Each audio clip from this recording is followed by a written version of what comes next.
this out. BCM Raider here, bringing you another Commander deck tech, and we have the final iteration of the Transformers build with Optimus Prime Hero. We're in the Jeskai colors, and this is a all-in big artifact creature Jeskai Vehicles build. All the Transformers cards have a ability of more than meets the eye, which is how we transform these cards, and they transform into their vehicle side and have various abilities on both sides. But Optimus Prime Hero himself, every single end step we get to bolster one. We get to put a +1 counter on a creature that has the least toughness among creatures we control. And whenever Optimus Prime is put into a graveyard, we get to return it back to the battlefield transformed under our control. To Optimus Prime Autobot Leader. This is living metal, so as long as it's your turn, Optimus Prime will be a already crewed vehicle as a artifact creature. It'll be a 6/8 with trample, and whenever we attack, we get to bolster 2. And the chosen creature will gain trample until the end of turn, and whenever that creature deals combat damage to a player, we get to convert Optimus Prime back over again. So let's get into all the vehicles. First up, we have Unlicensed Hearse. This is Crew 2, and it has a activated ability of exiling up to 2 target cards from any graveyard, and Unlicensed Hearse's power and toughness will be equal to all the cards that were exiled with it. Now we have Mobilizer Mech. This has Crew 3. This will be a 3/4 with flying. Whenever Mobilizer Mech becomes crewed, we get to target another vehicle we control. That vehicle will become an artifact creature until the end of turn. Just by crewing Mobilizer Mech, we get to basically crew another vehicle. Now we have Prodigy's Prototype. This is Crew 2. It'll be a 3/4 creature once it's crewed, and whenever one or more vehicles we control attacks, we get to create 1/1 pilot tokens that we're going to use to crew other vehicles. Now we have Peace Walker Colossus. This is Crew 4, so it has a higher crew cost, but it'll be a 6/6 creature once it's crewed, and we're going to activate it by paying a colorless and a white, and then another target vehicle will become a artifact creature until the end of turn. Now we have the Belligerent. This is Crew 3. It'll become a 5/5 creature, and whenever the Belligerent attacks, we're going to create a treasure token, and until end of turn, we get to look at the top card of our library at any time, and we can play lands and cast spells from the top of our library. Now we have the Indomitable. This is Crew 3. It'll become a 6/6 creature with trample, and whenever any creature we control deals combat damage, we get to draw a card. We can cast the Indomitable from our graveyard as long as we control 3 or more tapped pirates or vehicles. Now we have Shurikai, Genesis Engine. This is Crew 8, so it's probably the highest crew cost that we have. It'll become an 8/8 creature, and we're going to use his activated ability of paying 1 colorless. Then we get to draw 2 cards, then discard a card. We're probably going to just discard a vehicle, that way we can get it back from our graveyard. But when we do this, we get to create a 1/1 pilot. So we're going to use Shurikai to make as many pilots for these vehicles as possible. Now we have Sky Sovereign. This one is very good. It has a low crew cost of 3. It'll become a 6/5 flying creature, and whenever Sky Sovereign enters the battlefield or attacks, we get to deal 3 damage to target creature or planeswalker a opponent controls. Now we have Salvation Engine. This is kind of like a vehicle lord. It does have Crew 6, so it's a little bit higher, but it'll become a 6/10 creature.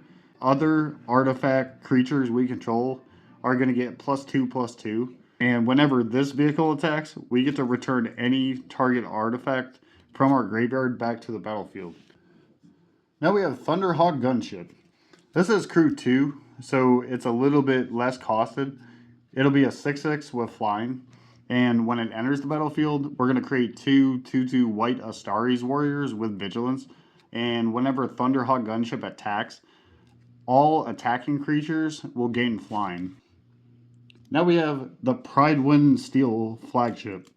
This has crew 2 as well. It'll be a 6/6 with flying. And whenever another non-token artifact enters the battlefield, we're going to create a 2/2 white human knight. With that creature gets +2/+2 as long as a artifact enter the battlefield. Now we have the Cyber Ship. This one is absolutely insane. It does have crew 4, so it's a little bit mid-range for crew cost, but it'll be an 8/8 with flying. And whenever Cyber Ship deals combat damage to a player, we get to exile the top 2 cards of their library, and we're going to put them under our control, face down as 2/2 Cybermen artifact creatures. This is going to be really fun because you get to basically steal cards from your opponent's library. Now we have probably the most scary one with Reaver Titan. This is crew 4. It's a 10/10 and has protection from mana value 3 or less. What makes this card absolutely insane, besides its own built-in protection, is whenever this attacks, each opponent is going to take 5 damage. Now we have Valor's Flagship. This is crew 3.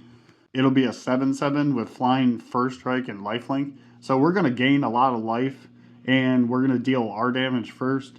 This has a very unique ability of cycling. So for 2 colorless and a white, and then however much mana we pay into it, we're going to cycle this card. And when we do, we're going to create X11 pilots, which is going to be a very good way to put as many bodies on the battlefield as possible. And because we cycled this card, we're probably just going to get it back from our graveyard at a later time anyway. And of course, we have the original Parhelion. It does have crew 4. It'll become a 5/5 with flying, first strike, and vigilance. And whenever it attacks, we're going to create 2 4/4 white angels that are attacking. So ultimately, we're going to deal 13 damage every time this thing attacks. Okay, let's get into the creatures. First up are all the artifact creatures. So we have Ethereum Sculptor. This will reduce the cost of all artifact spells that we play. Similar to that, we have Enthusiastic Mechanaut. This is the same card, except this creature has flying. Now we have Lita, Mechanical Engineer. This is a 3/3 with vigilance, and every single end step, we get to untap each other artifact creature we control. But we're pretty much here just for Lita's activated ability of creating a 5/5 vehicle named Zeppelin with flying and crew 3.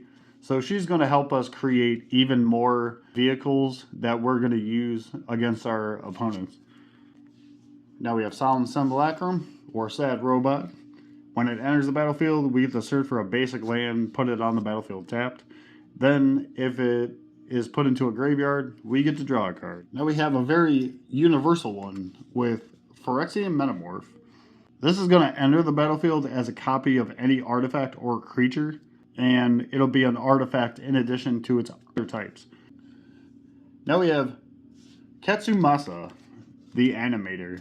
We can pay 2 colors and a blue. Until end of turn, target non-creature artifact will become an artifact creature and gain flying. If it's not a vehicle, its base power and toughness will become 1.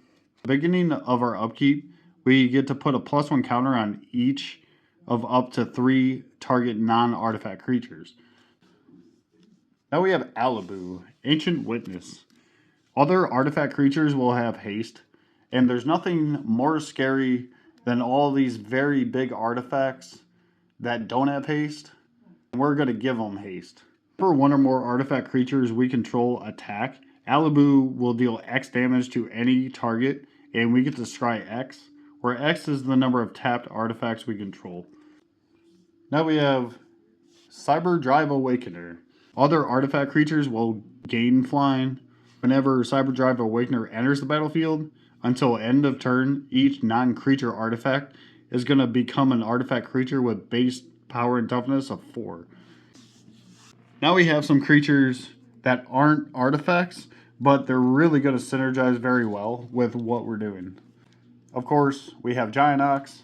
This is just a very efficient creature that's going to help us crew very high-costed vehicles. We can crew vehicles using Giant Ox's toughness rather than its power.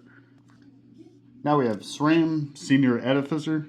Anytime we cast an aura, equipment, or vehicle spell, we get to draw a card. Now we have Tribute Mage. When this enters the battlefield, we can search our library for any artifact card with converted mana cost of 2. Now we have Treasure Mage. Similar to Tribute Mage, this will go get a artifact card with mana cost 6 or greater. We're going to use Treasure Mage to go get our very expensive vehicle. Now we have some pilots. So we have Dapala, Pilot Exemplar. Other dwarves are going to get +1/+1, but each vehicle will get +1/+1 as long as that vehicle is a creature. And whenever Dapala becomes tapped, such as if we use this to crew a vehicle, we can pay X mana, and if we do, we get to look at the top X cards and put all vehicle and dwarf cards from among those into our hand. She's going to do a very good job at getting these vehicles into our hand as fast as possible. Now we have Katori, Pilot Prodigy. She's going to allow all our vehicles to have crew 2, regardless of the actual crew that vehicle had originally. At the beginning of combat on our turn, target artifact creature will gain lifelink and vigilance until the end of turn. And because we are a prominent artifact theme, we have Urza Lord High Artificer. This card is absolutely insane.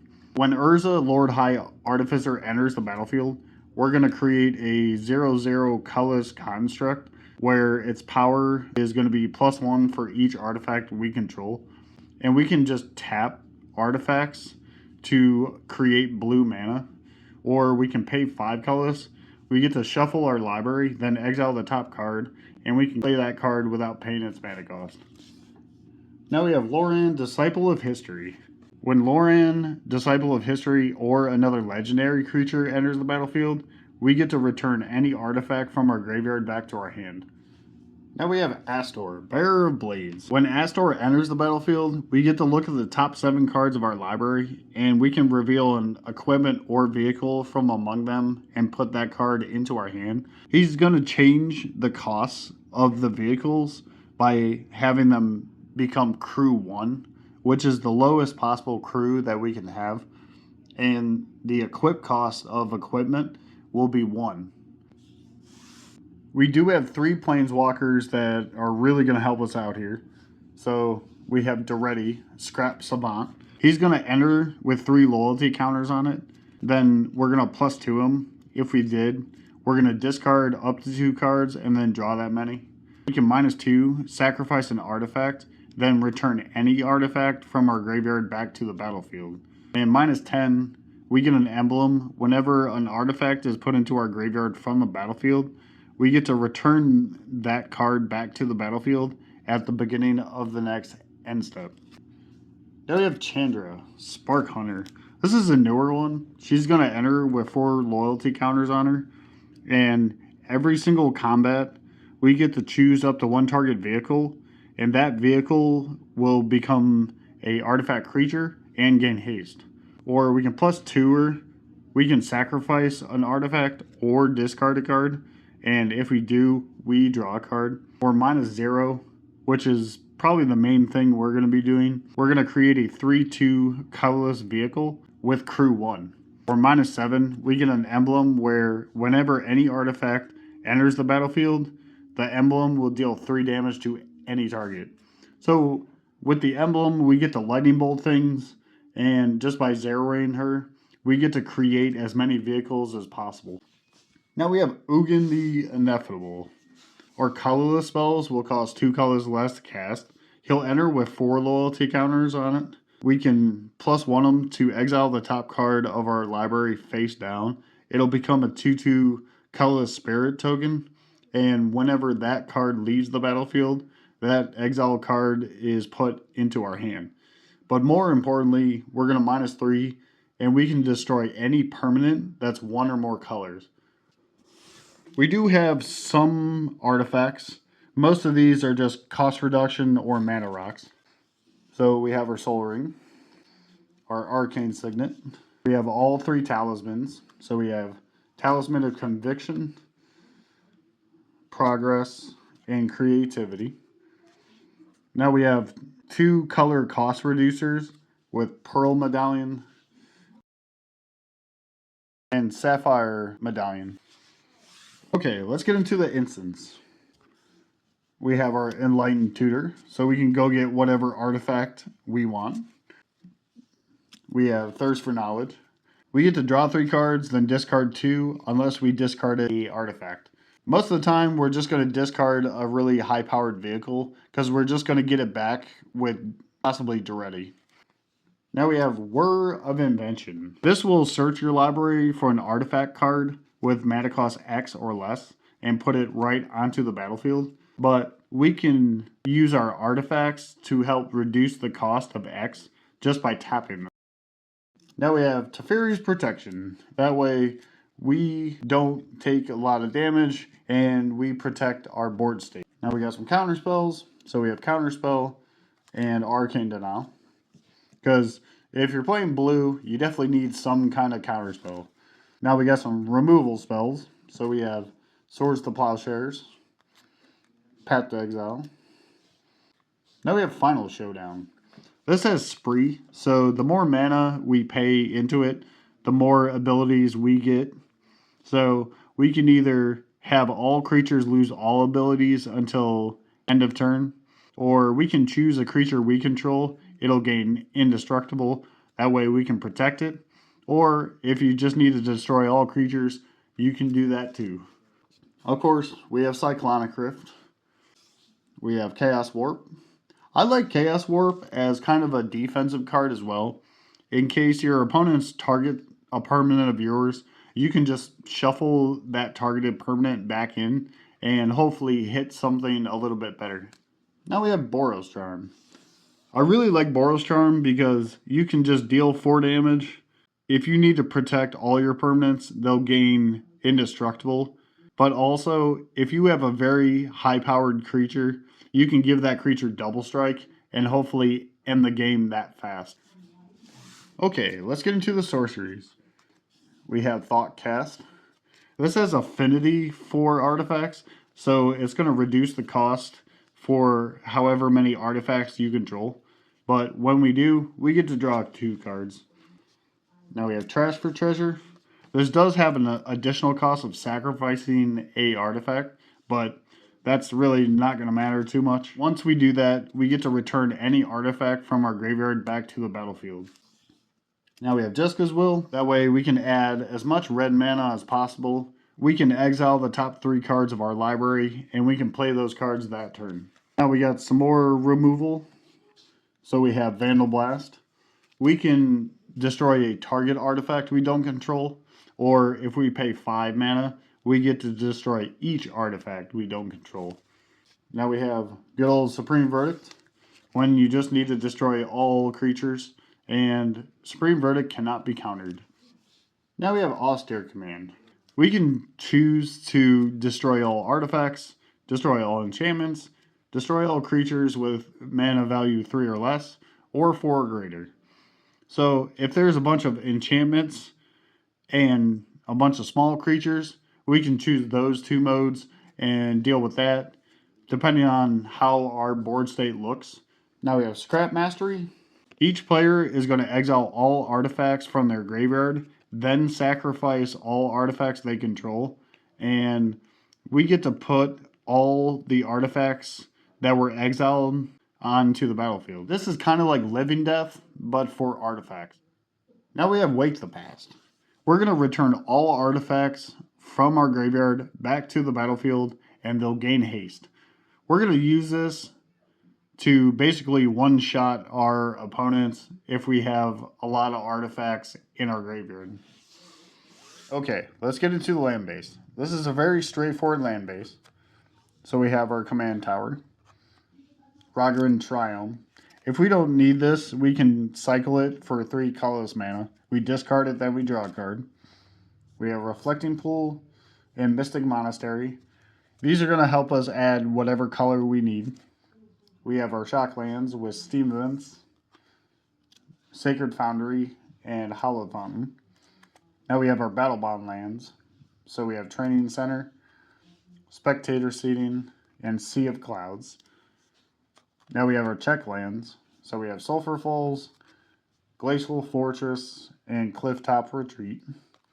Now we have some Scry lands. That way we can see what our top card is and see if we want to leave that on top. So we have Temple of Epiphany, Enlightenment, and Triumph. Now we have our filter lands. We're only running 2. So we have Cascade Bluffs and Rugged Prairie. Now we have a fun one. We have Monumental Henge. This is going to enter tapped unless we control a plains. That shouldn't be too hard to do. It will add a white mana, but more importantly, we're going to pay 2 colorless and 2 white. We get to look at the top 5 cards of our library and reveal a historic card from among them and put that card into our hand. A historic spell is anything that's an artifact, legendary, or a saga. Now we have the 3 artifact lands. So we have Seat of the Synod, Great Furnace, and Ancient Den. Now we have Urza Saga. This one is going to be very good for us by creating these construct tokens, but also we can search our library for any artifact with mana cost 1 or 0. Now we have Inventor's Fair. Every single upkeep, if we control 3 or more artifacts, we gain a life, and then we can pay 4, sacrifice it, and search our library for any artifact and put it into our hand. We can only do this if we control 3 or more artifacts. Okay, now we have Academy Ruins. This is going to be very good for putting any artifact from our graveyard back on top of our library. That way we can continually cast that artifact spell over and over again, such as Night Paladin or Thunderhawk Gunship. Now we have Arch of Araska. This has Ascend, so if we control 10 or more permanents, we get the City's Blessing. And if we have the City's Blessing, we can pay 5 colorless just to draw a card. Now we have Mech Hanger. This is going to add any color, but only to spend on vehicle spells or pilot spells. We're going to pay 3 colorless, and any artifact will become an artifact creature until the end of... We have 3 islands, 4 mountains, and 2 plains. And that was the Commander deck tech for Optimus Prime Hero. I really hope you guys enjoyed this Jeskai Vehicles build.